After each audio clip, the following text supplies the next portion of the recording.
Supreme court में जनहित याचिकाएं तो कई दाखिल होती हैं, लेकिन एक ऐसी जनहित याचिका आई है जो शायद इससे पहले दुनिया भर में कहीं नहीं आई होगी। वो है कुरान की 26 आयतों को रिमूव करने की याचिका। और हम बात कर रहे हैं, याचिकाकर्ता हमारे साथ हैं सैयद वसीम रिजवी। वसीम साहब, ये कौन सी 26 आयतें हैं जिसको आपने रिमूव करने की अर्जी लगाई है सुप्रीम कोर्ट में?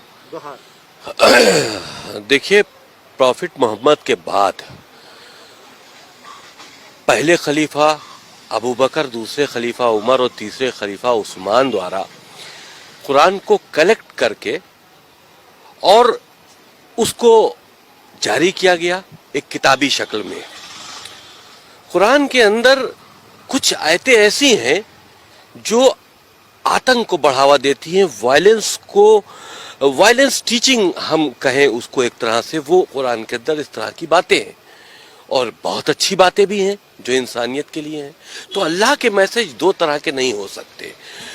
तो ये तीन जो खलीफा थे, इन्होंने ताकत का इस्तेमाल करते हुए कुरान के अंदर अमेंडमेंट करके इस तरह की आयतों को डालकर कुरान शरीफ को दुनिया के लिए जारी किया और उसी का सहारा लेकर पूरी दुनिया में आगे बढ़े हैं ताकत के दम पर इस्लाम को फैलाने के लिए।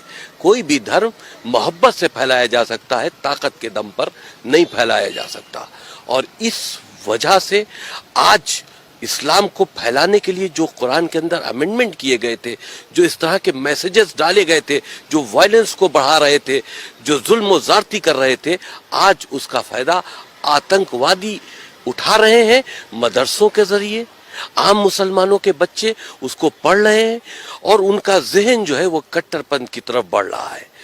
तो ये बहुत नुकसानदेह, बहुत सी ऐसी बातें हैं जो हमने अपनी पहल में लिखी हैं, लेकिन क्योंकि अभी हमने पीआईएल दाखिल की है, कोर्ट में पेंडिंग है, वो बातें हम खुलकर नहीं बता सकते। लेकिन हमें उम्मीद है कि ये चीज़ें कोर्ट को इसमें इंटरफेरेंस करना चाहिए। हमारी देश की सुरक्षा से जुड़ा मामला है। इन 26 आयतें जो वायलेंस की टीचिंग है इस्लाम के अंदर, जो पूरी दुनिया में आतंक का सबब बनी हुई है, इनको कुरान से रिमूव होना चाहिए। आपको लगता है कि कोर्ट ऐसे संवेदनशील मामले में, जिसमें एक फेथ से जुड़ा हुआ मामला है, उसमें मुदाखलत करेगा? ये मामला फेथ से जुड़ा नहीं है। फेथ से जुड़ा हुआ होता है इंसानियत का मामला। किसी का कत्ल कर देना फेथ से जुड़ा मामला है। आप अगर इसको फेथ से जोड़ लेते हैं तो हमको इजाजत दीजिए कि हम काफिरों का कत्ल कर दें।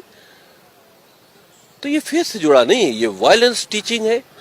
ये एक तरह से आतंकी गतिविधियों में मुसलमान बच्चों को लिप्त करने की बात है और उसका सहारा कुरान मजीद से लिया जा रहा है।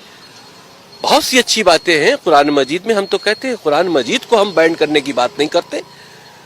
उसके अंदर जो वायरस खलीफाओं ने डाला है इस्लाम को आगे बढ़ाने के लिए ताकत के दम पर, उसको रिमूव करो, क्योंकि आज उसका गलत फायदा उठाया जा रहा है और मुसलमान बच्चों को आतंकवाद की तरफ लिया जाया जा रहा है। तो आपको लगता है कि जो किसी जमाने में इस्लाम की ताकत के बल पर इस्लाम को फैलाने की बात की जा रही थी, आज वो इस्लाम को कमजोर कर रहा है? जो बुनियादी शिक्षाएं हैं इस्लाम की इंसानियत के भले के लिए, जाहिर सी बात है, जिस वक्त ये कुरान के अंदर अमेंडमेंट करके इस तरह के अल्लाह के नाम से मैसेजेस डाले गए जो हमने चैलेंज किए हैं, उस वक्त तो उनका मकसद यही होगा कि हम इसको अपनी ताकत से जोड़े। अल्लाह के मैसेज के नाम पर जिहाद क्या है? ये उस वक्त जिहाद था कि इस्लाम को फैलाना था। आज वो जिहाद का गलत इस्तेमाल हो रहा है, आतंकवादी जिहाद का इस्तेमाल कर रहे हैं।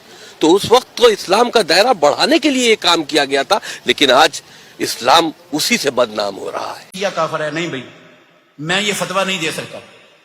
ना मैं फतवा देता हूं, ना मैं दे सकता हूं कि शिया काफिर है। ये फतवा देता हूं मैं, और ये दे सकता हूं कि जिस शख्स का ये अकीदा है कि ये वाला कुरान जो मौजूद है दुनिया में, ये असली कुरान नहीं है, ये तहरीफ शुदा है, वो बंदा पक्का ही काफिर है। वो बंदा पक्का थक्का घड़ा मुच्छा काफिर है। ये फतवा दे सकता हूं। जिस बंदे का ये अकीदा है कि मोहम्मद रसूलुल्लाह सल्लल्लाहु अलैहि वसल्लम के बाद आपके सहाबा मुर्तद हो गए थे, काफिर हो गए थे सिवाय 3 लोगों के, ये बंदा पक्का ही काफिर है। इसके कुफर में कोई शक शुबा नहीं है। समझ आई?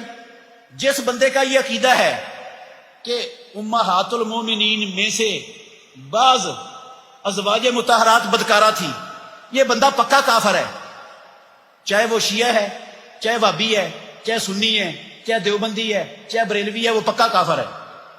سمجھ آ گئی؟ اور جس کا یہ عقیدہ ہے کہ امام نبیوں سے بھی افضل ہیں وہ کافر ہے۔ مسلمان نہیں ہے، چاہے وہ شیعہ ہے، چاہے اہل حدیث ہے، چاہے دیوبندی ہے، چاہے بریلوی ہے۔ یہ فتویٰ اللہ کے فضل سے دے سکتا ہوں، باقی مجھے یہ نہیں پتا کہ شیعہ کافر ہے یا نہیں۔ یہ پتا ہے جو اس قرآن کو اصلی قرآن نہیں مانتا وہ کافر ہے۔ یہ پتا ہے مجھے کہ جو صحابہ کو کافر کہتا ہے وہ کافر ہے۔ یہ پتا ہے جو امہات المومنین کو بدکار کہتا ہے وہ کافر ہے۔ یہ پتا ہے جو اماموں کو نبیوں سے افضل سمجھتا ہے وہ کافر ہے۔